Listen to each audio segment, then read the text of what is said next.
Salut mon poilu, je te retrouve aujourd'hui, vidéo un peu particulière, on va essayer un nouveau truc ensemble. C'est la première fois qu'on va le faire, donc j'espère que ça va te plaire. Aujourd'hui je vais essayer de t'apprendre un jeu, c'est le jeu de la crapette ou du shawi. Ça porte plusieurs noms.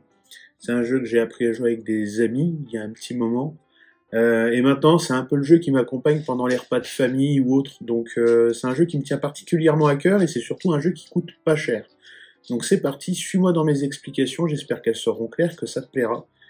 Et puis, à toi d'essayer de rejouer après toutes ces explications, à toi d'essayer de rejouer chez toi. Tu me fais ton petit retour, t'hésites pas. Allez, c'est parti. Donc, pour jouer au jeu du shawi, il va te falloir un jeu de tarot. Donc un jeu de tarot, ça coûte environ 4 € en grande surface. Pas besoin de prendre un jeu de tarot qui coûte une fortune. Un jeu de tarot, c'est quoi? C'est un jeu de cartes normal, mais tu vois, les cartes sont plus grandes. Je te montrerai après avec un autre jeu de cartes.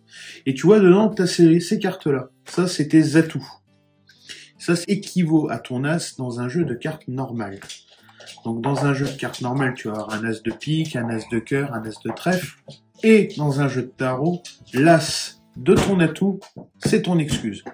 Très important de le savoir, tu vas comprendre pourquoi. Donc tu vois, moi j'avais acheté ces deux jeux-là en même temps, sauf que ce jeu de cartes-là, probablement, je l'utilise pas. Et quand tu regardes, tu vois la différence entre un jeu de cartes normal et un jeu de tarot. Donc pour commencer, il va falloir mélanger toutes tes cartes, de manière à ce qu'il n'y ait rien qui se suive. Donc pour faire simple, ton jeu de cartes est mélangé, tu vois. Donc, je ne sais pas si tu as déjà joué au solitaire avec un jeu de cartes, mais là c'est exactement le même principe, sauf que ça se joue minimum à 2, et après, il n'y a pas de limite à ma connaissance de joueurs, de nombre de joueurs. Donc tu vas devoir distribuer. Donc pour distribuer, là nous sommes 2 à jouer. Tu fais 2 tas. Dans ton tas, de manière aléatoire, pendant que tu distribues, tu vas décider d'isoler une carte. Donc là, tu en isoles une, en tout tu vas devoir en isoler 5.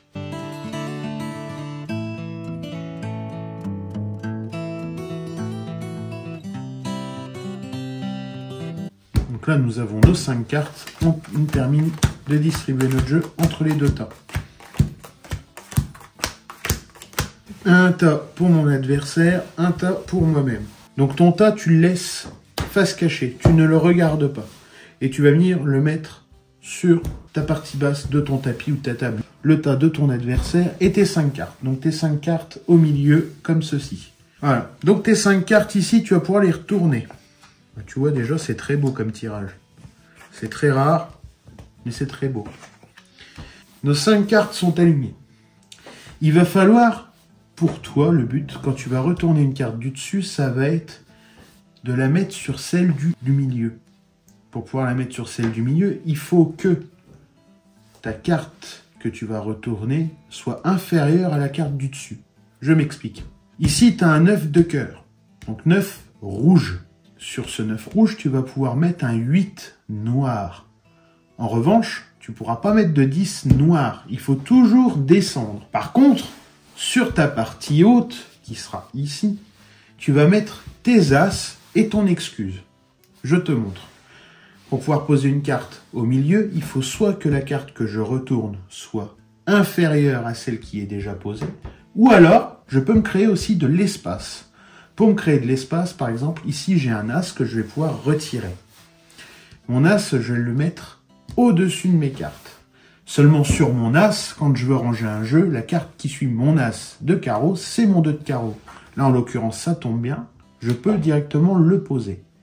Je vais te les mettre comme ça, de manière à ce que tu te souviennes qu'ici, il y a bien mon as. Sur cette partie-là, je ne peux plus rien faire. Je vais donc maintenant retourner une carte. Donc là, tu vois, c'est le 16 atout.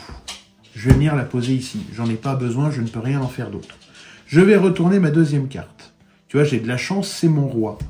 Donc il faut savoir quelque chose, c'est que ton roi, une fois qu'il est posé, t'es tranquille.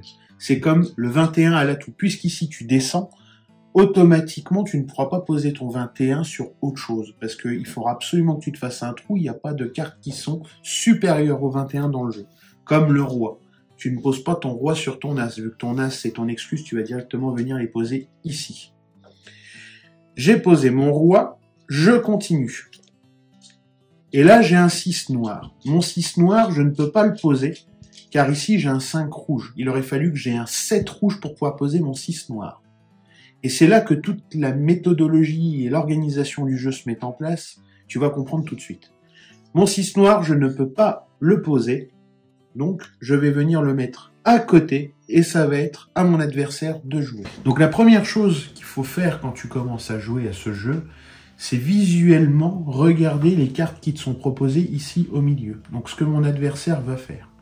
Là, par exemple, elle va se rendre compte qu'il y a un 5 rouge. Et tu vois ici, si tu regardes bien, moi j'ai un 6 noir. Donc là, elle va très clairement pouvoir prendre le 5 rouge pour se libérer un espace et le mettre sur mon 6 noir.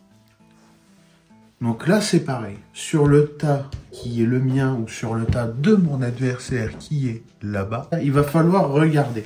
Car aussi bien les cartes du milieu que les cartes qui sont posées sur ton tas à toi, tu vas pouvoir les poser sur ton adversaire aussi. Mon adversaire s'est libéré un trou. Elle va maintenant retourner sa première carte et voir ce qu'elle a dans son jeu. Donc là, elle a un 11 à l'excuse, elle peut clairement rien en faire à part le poser dans le trou qu'elle a libéré. Je ne t'ai pas précisé, mais ça me paraissait logique.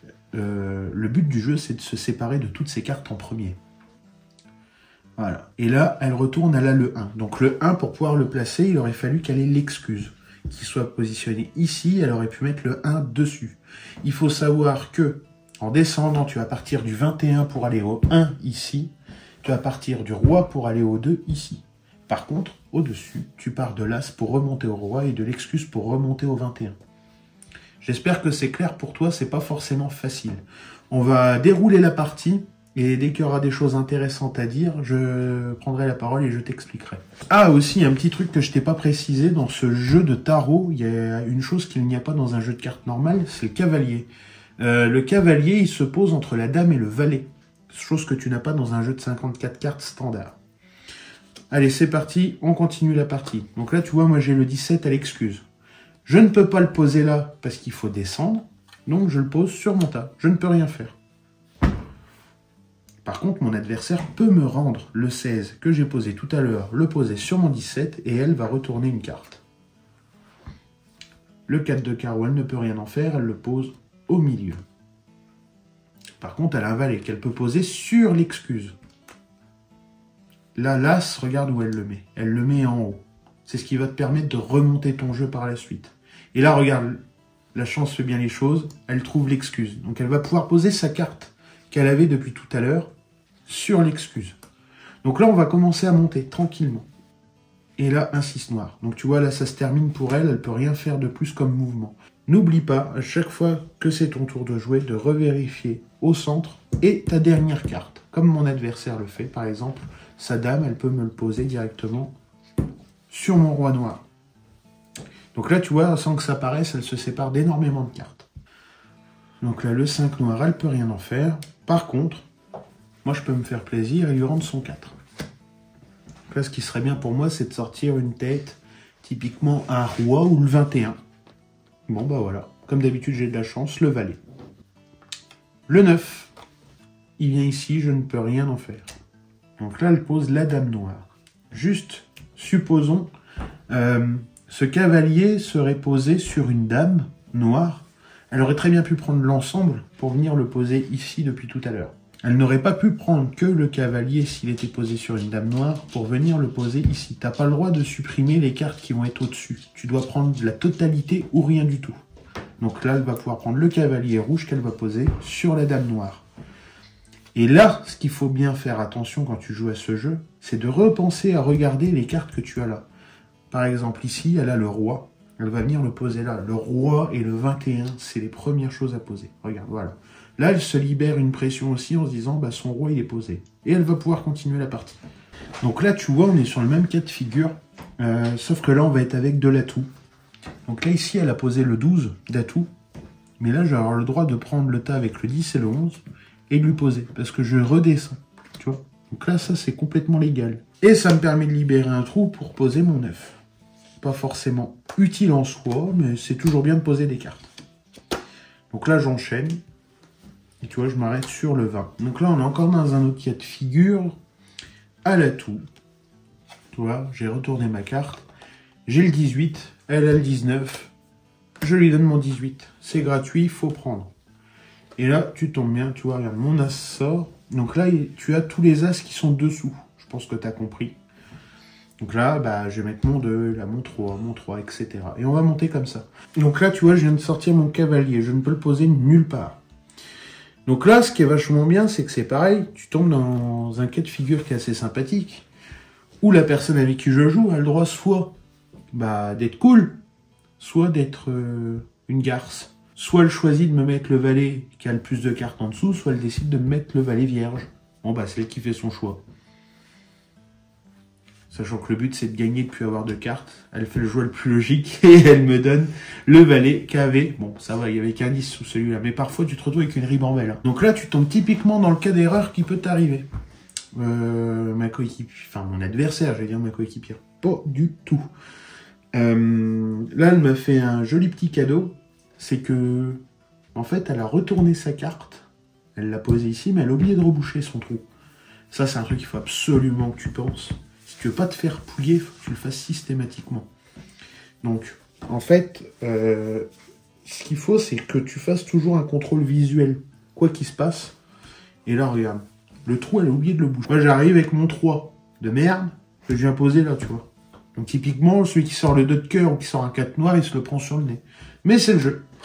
Ah, bah tu vois, là, on est dans le cas de figure de tout à l'heure. Mon 4, je ne peux le poser nulle part. Par contre, souviens-toi, j'ai posé le 3 de cœur.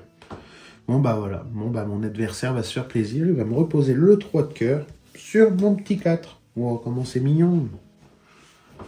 Donc là, par contre, si elle a pris de ses erreurs, eh ben, elle va pas laisser un trou béant.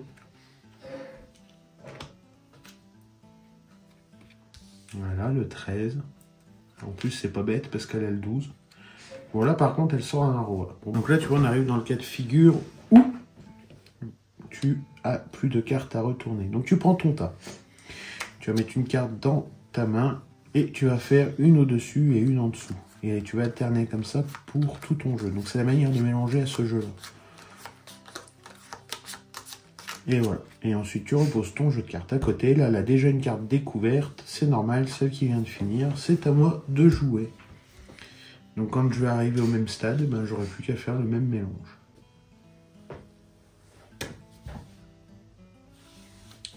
Hop, donc là tu vois, pareil, j'arrive à ma dernière carte, donc c'est pareil. Je prends une carte dans ma main. Voilà, comme tu peux voir, les tas sont pas du tout équitables. Il me reste énormément de cartes par rapport à mon adversaire, mais tu fais ça pareil. Une au-dessus, une en dessous. Et tu remets ton tas face cachée, et ton adversaire peut reprendre la partie.